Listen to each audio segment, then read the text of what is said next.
एक देवर भाभी में माँ बेटे जैसा रिश्ता नहीं हो सकता। देवर जी, कढ़ी चावल और रोटी बनाया है खाने में। आपके भाई भी खाना ही खा रहे हैं। आइए, आप भी हाथ धोकर खाना खा लीजिए। राधा बोली, नहीं भाभी, रहने दीजिए, मैं घर जाकर ही खाना खाऊंगा। मैं तो बस भैया को दुकान का हिसाब दिखाने आया था, मनोज बोला। राधा रसोई में थाली निकाल ही रही थी कि मनोज के यह शब्द सुनकर थाली वापस रसोई में रख दी और याद करने लगी उन पलों को जब मनोज कहता था, भाभी आपके बनाए कढ़ी चावल का जवाब नहीं। मनोज भैया को बचपन से ही कढ़ी चावल बहुत पसंद थे। उनकी पत्नी निशा भी अच्छा खाना बनाती थी, मगर वे फिर भी राधा भाभी के हाथों से बनाए खाने की तारीफ करने में कभी नहीं चूकते थे। राधा जब शादी करके आई तो मनोज सिर्फ 15 वर्ष का था। माँ जैसा प्यार दिया था राधा ने मनोज को। मनोज, आओ खाना खा लो, कहते ही मनोज झटपट खाने की टेबल पर आ जाता। चाहे क्रिकेट का मैच खेलने गया हो या कहीं घूमने, मनोज घर आकर भाभी के हाथ का बनाया खाना ही खाता था। मनोज की माँ राधा को कहती थी, अपने देवर को नाम लेकर मत बुलाया करो राधा, भले ही उम्र में तुमसे बहुत छोटा है तो क्या हुआ, है तो तुम्हारा देवर ही ना।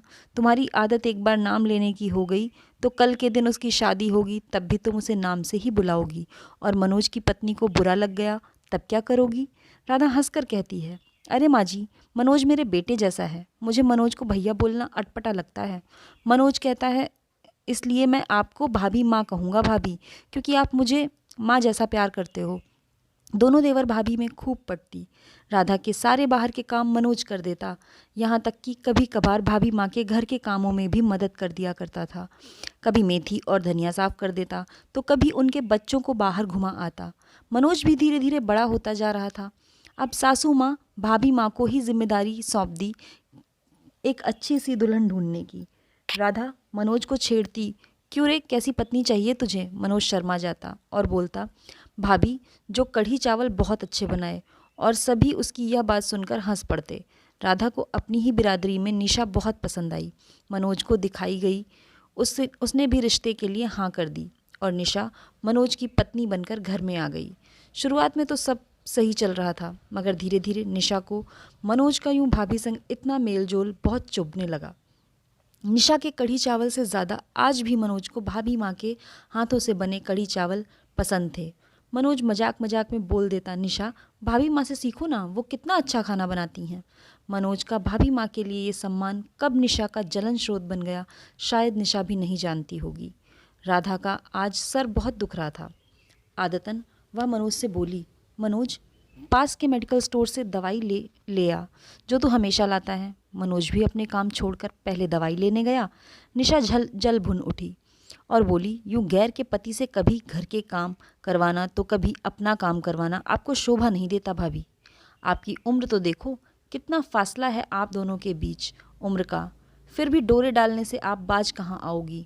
आज मनोज की पत्नी निशा ने देवर भाभी के रिश्ते पर लांछन लगा दिया। राधा बोली, अरे निशा, बेटा है वह मेरा, बेटे जैसा प्यार दिया है मैंने उसको। मैं जब शादी करके आई गुल्ली डंडा खेलता था तुम्हारा पति, उम्र में तो छोटा था ही, साथ ही अक्ल में भी।